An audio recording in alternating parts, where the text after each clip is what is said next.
यह कहानी शुरू होती है साल 1780 से। महेश्वर साम्राज्य की महारानी अहिल्याबाई अपने दरबारियों के साथ काशी विश्वनाथ के दर्शन करने बनारस आती हैं, लेकिन बनारस का हाल देख उनकी हैरानी का कोई ठिकाना ही नहीं रहा। उजड़ा हुआ शहर, तंग गलियां और मंदिर के नाम पर सिर्फ खंडहर। इस दुर्दशा को देख अहिल्याबाई ने यह प्रण लिया कि वह बनारस के नज़ारे को बदल कर रख देंगी।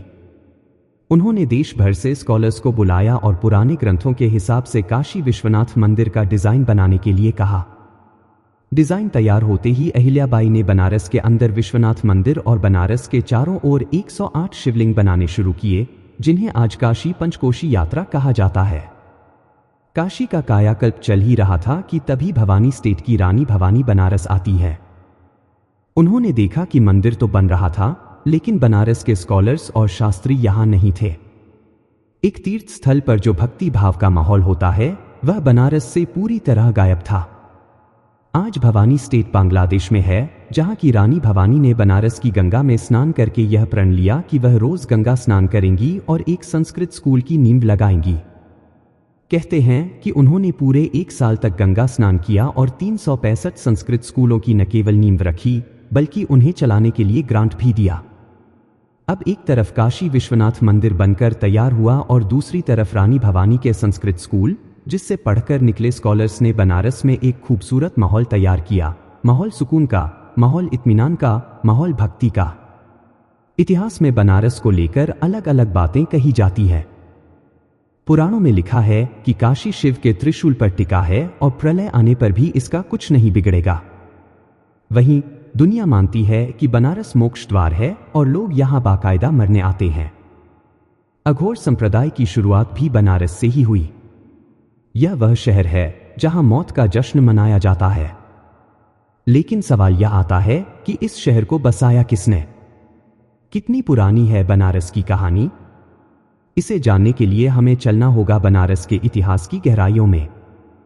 बनारस की कहानी शुरू होती है गंगा नदी से। हिमालयन रेंज के गोमुख पर्वत से निकलकर गंगा बे ऑफ बंगाल में जाकर गिरती है, लेकिन लोगों ने देखा कि बनारस में गंगा उत्तर दिशा में बह रही थी। उत्तर दिशा यानी कि नॉर्थ डायरेक्शन को हिंदू धर्म में पवित्र माना जाता था, इसीलिए बनारस को भी पवित्र माना जाने लगा। दूसरी तरफ कानपुर से कोलकाता तक जो ट्रेड होता था, गंगा के कारण बनारस उस ट्रेड का मुख्य केंद्र बन गया था और लोग यहां आकर बसने लगे। बनारस कितना पुराना है, इसका ठीक ठाक अंदाजा तो किसी को नहीं है, लेकिन हिंदू माइथोलॉजी की माने तो काशी शब्द का पहला जिक्र अथर्ववेद में मिलता है। स्कंद पुराण, महाभारत और रामायण में भी काशी के बारे में लिखा गया है। कहते हैं कि महाराजा दशरथ की तीसरी रानी सुमित्रा काशी राज्य की ही राजकुमारी थी। 635 ईस्वी में भारत आए चाइनीज ट्रैवलर वेनसांग ने भी इसके बारे में लिखा था कि यह गंगा किनारे बसा एक बड़ी आबादी वाला शहर है। बनारस में गंगा उत्तरवाहिनी थी। उत्तर से निकलकर उत्तर को जाते हुए गंगा ने यहां एक बेल्ट तैयार किया। लेकिन जब लोगों ने देखा कि नदी अपने सोर्स की तरफ वापस जा रही थी, तो उनमें यह कंसेप्ट डेवलप हुआ कि बनारस ही वो जगह है जहां इंसान भी अपने सोर्स यानी कि परमात्मा से वापस मिल जाता है। तभी से लोग यह मानने लगे कि धरती पर बनारस ही वह जगह है जहां जीवन और मृत्यु का चक्र पूरा होता है और यह मोक्ष का द्वार है। बनारस के लिए कहा जाता है कि यहां पर आकर रहने से ही मोक्ष मिल जाता है। इसके लिए आपको कुछ और करने की जरूरत ही नहीं पड़ती। यही वजह थी कि आखिरी दिनों में लोग घर बार छोड़कर बनारस चले आते, जिससे बनारस की आबादी बढ़ती गई और यह खूबसूरत तथा बड़ा शहर बन गया। बनारस की शुरुआत में 80 नदी गंगा में आकर मिलती है और आखिर में वरुणा और गंगा के संगम के कारण वाराणसी नाम पड़ा। 90 से भी ज्यादा घाट होने के कारण इसे घाट नगरी और विश्वनाथ मंदिर होने के कारण इसे विश्वनाथ नगर का नाम मिला। कहते हैं कि 5वीं शताब्दी आते आते बनारस 16 महाजनपदों में से एक बन गया था। इसीलिए बुद्ध ने भी उपदेश देने के लिए बनारस को ही चुना। बिहार के गया से वे सारनाथ आए, जो बनारस से सिर्फ 10 किलोमीटर दूर था। यहां उन्होंने अपने 5 शिष्यों को पहला उपदेश दिया और यहीं से शुरुआत हुई बौद्ध धर्म या कहें कि बुद्धिज्म की। इतिहास बताता है कि उस दौर में भी बनारस ट्रेड का इतना बड़ा केंद्र था कि यहां पर मलमल, सिल्क, इत्र, आयुर्वेद और स्कल्पचर का काम बड़े स्तर पर होता था। अशोक, गुप्त और हर्ष जैसे ताकतवर राजाओं ने भी बनारस पर राज किया था। 8वीं से लेकर 12वीं शताब्दी तक बनारस एक बड़ा शहर था, जहां 11वीं शताब्दी में राजा हरिश्चंद्र ने पहली बार काशी विश्वनाथ का मंदिर बनवाया था, क्योंकि बनारस शिव का शहर है।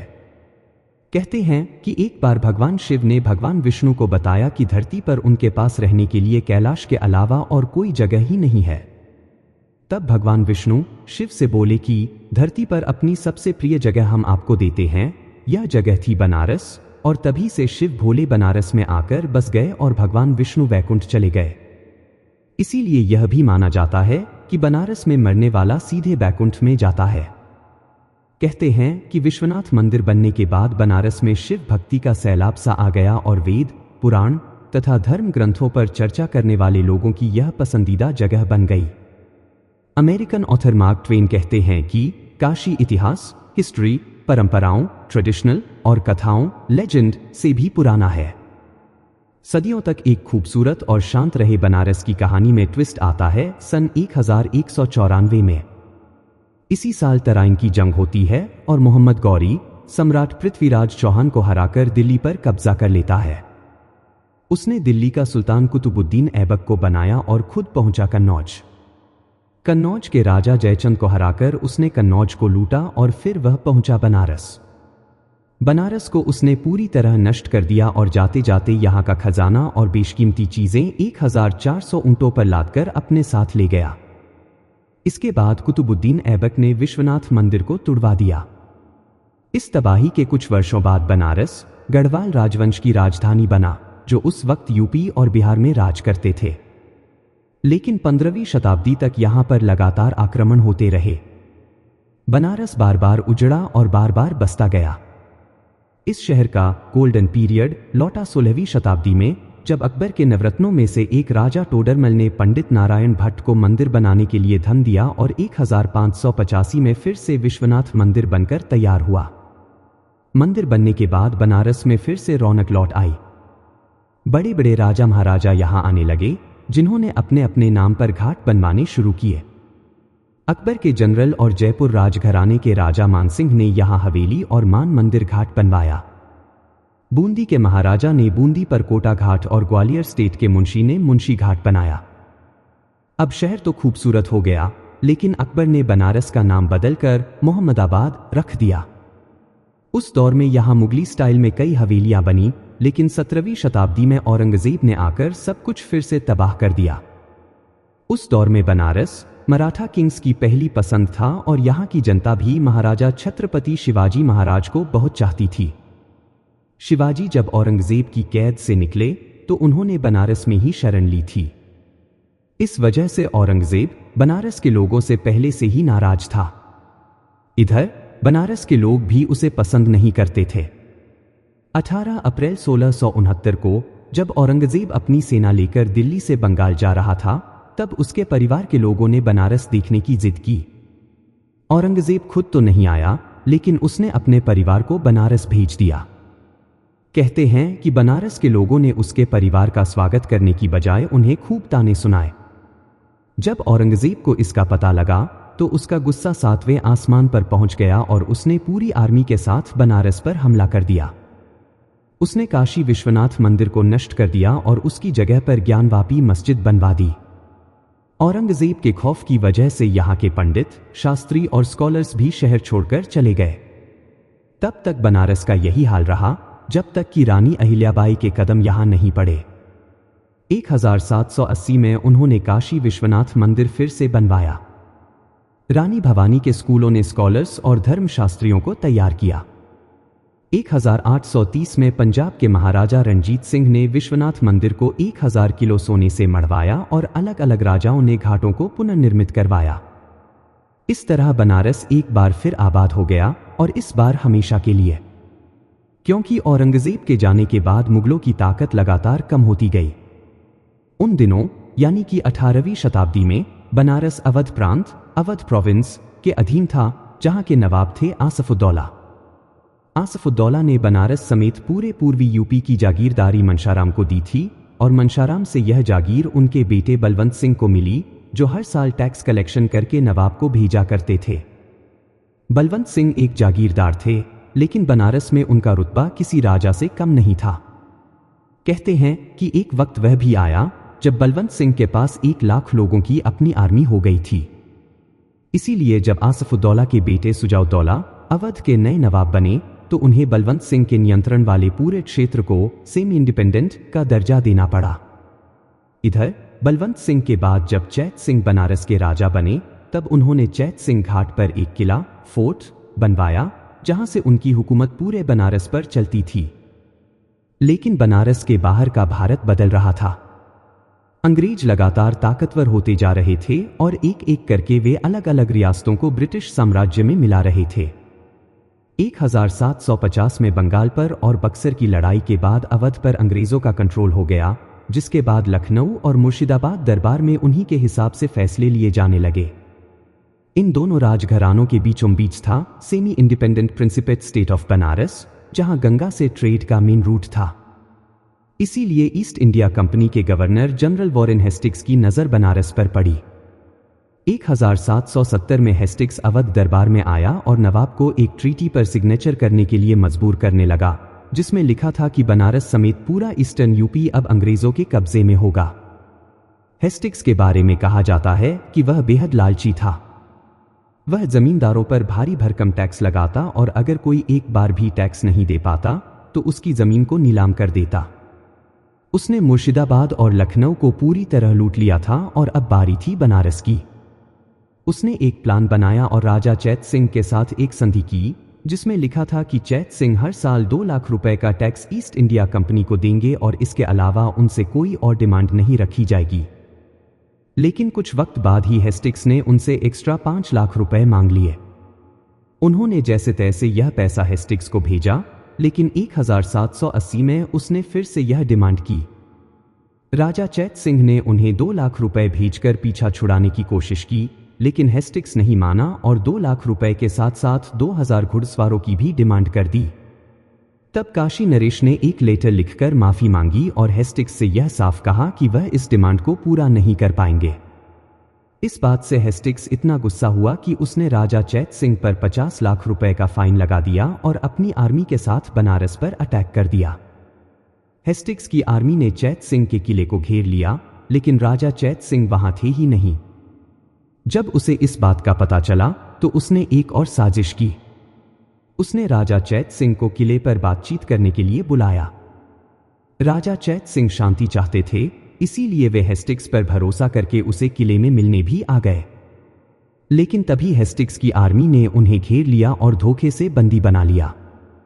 जब इस बात का पता बनारस की जनता को चला तो लोग सड़कों पर उतर आए।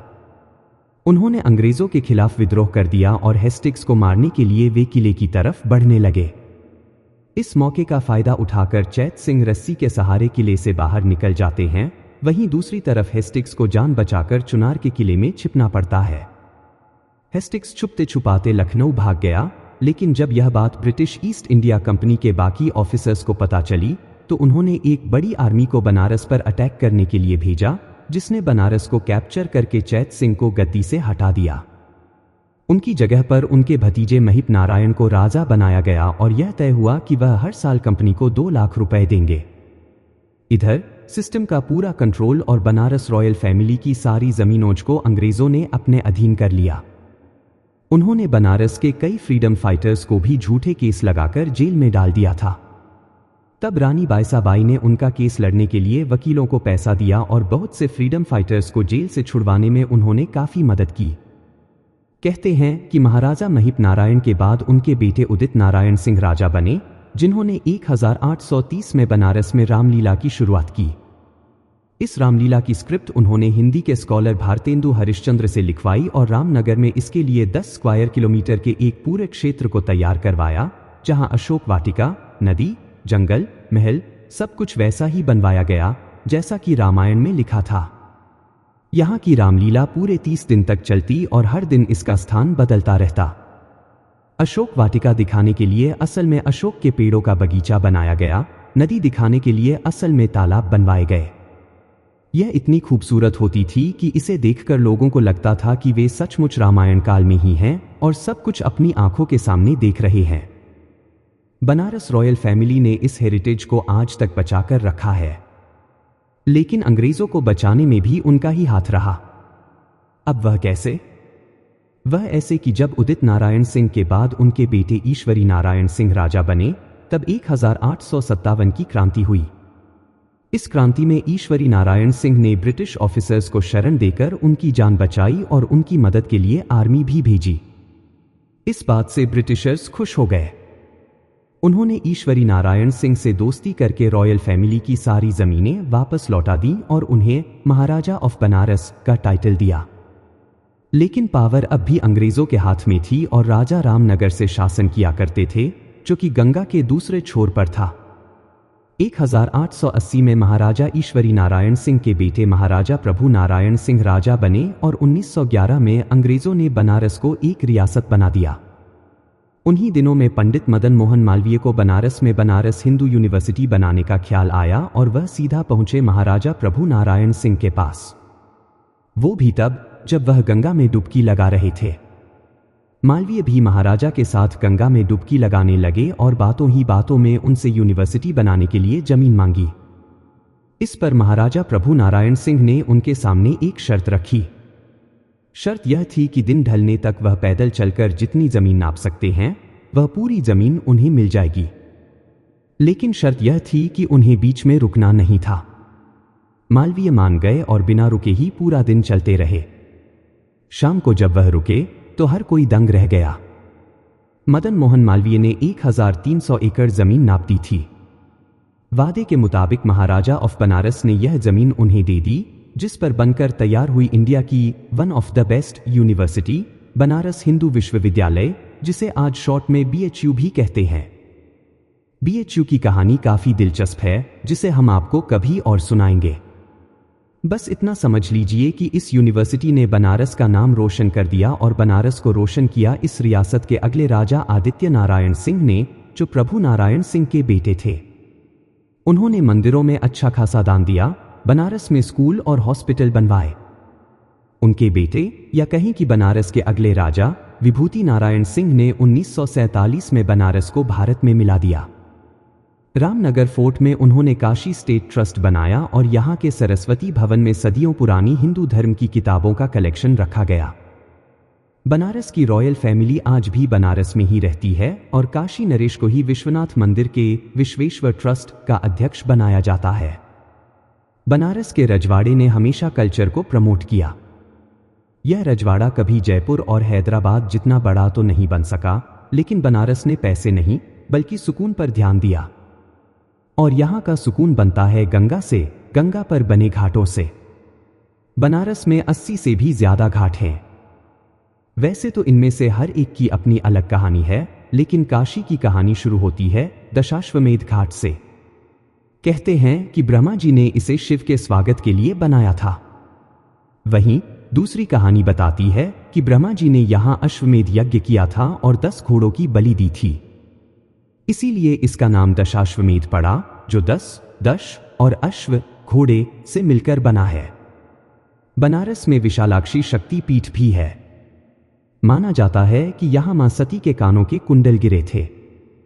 एक वक्त वो भी था जब पूरा का पूरा बनारस महाश्मशान हुआ करता था, क्योंकि तब यहां के हर घाट पर चिताएं जलती थी। लेकिन अब सिर्फ मणिकर्णिका और हरिश्चंद्र घाट पर ही शमशान हैं, क्योंकि यहां पर सती स्टोन थे। बनारस में बसने का भी अपना एक तरीका था। जिसके पास जितना ज्यादा पैसा होता, वह गंगा के उतना ही नजदीक घर बनाता। हर किसी की कोशिश गंगा के करीब बसने की होती। इसीलिए लोग घरों को सटासटा कर बनाने लगे और घाटों के आसपास घरों की भरमार लग गई। पूरे बनारस में छोटी छोटी गलियों वाले ढेर सारे मोहल्ले बन गए और बनारस बन गया गलियों का शहर। काशी के इन घाटों ने बहुत कुछ देखा है। इन्होंने जगत गुरु शंकराचार्य को विश्वनाथ अष्टकम और गोस्वामी तुलसीदास को रामचरितमानस लिखते देखा है। गुरु नानक को बनारस के संतों के साथ सत्संग करते देखा है। कहते हैं कि कबीर और रविदास भी बनारस में ही पैदा हुए। रविदास वहीं जिनकी कठौती में गंगा आ गई थी। जैन धर्म के 24 में से 4 तीर्थंकरों का जन्म भी काशी में हुआ और जलती चिताओं के बीच मेडिटेशन करने वाले अघोर संप्रदाय की शुरुआत भी बनारस से ही हुई। बाबा कीनाराम को अघोर संप्रदाय का प्रमुख माना जाता है। इनके साधुओं को अघोरी कहते हैं, जिन्हें देखने के लिए दुनिया भर से टूरिस्ट खास तौर पर बनारस आते हैं। इसी शहर के बालाजी मंदिर में बैठकर महान संगीत साधक बिस्मिल्लाह खान शहनाई बजाया करते थे।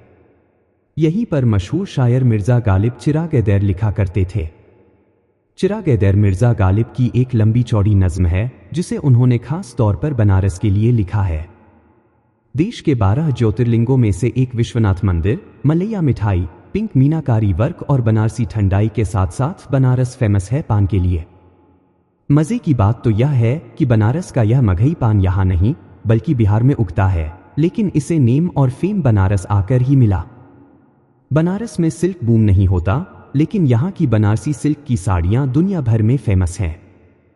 महादेव की इस नगरी में मौत का भी जश्न मनाया जाता है। यहाँ के डोम राजा आज भी चिता की अग्नि से चूल्हा जलाते हैं, तो अघोरी मेडिटेशन का एक अलग तरीका सिखाते हैं।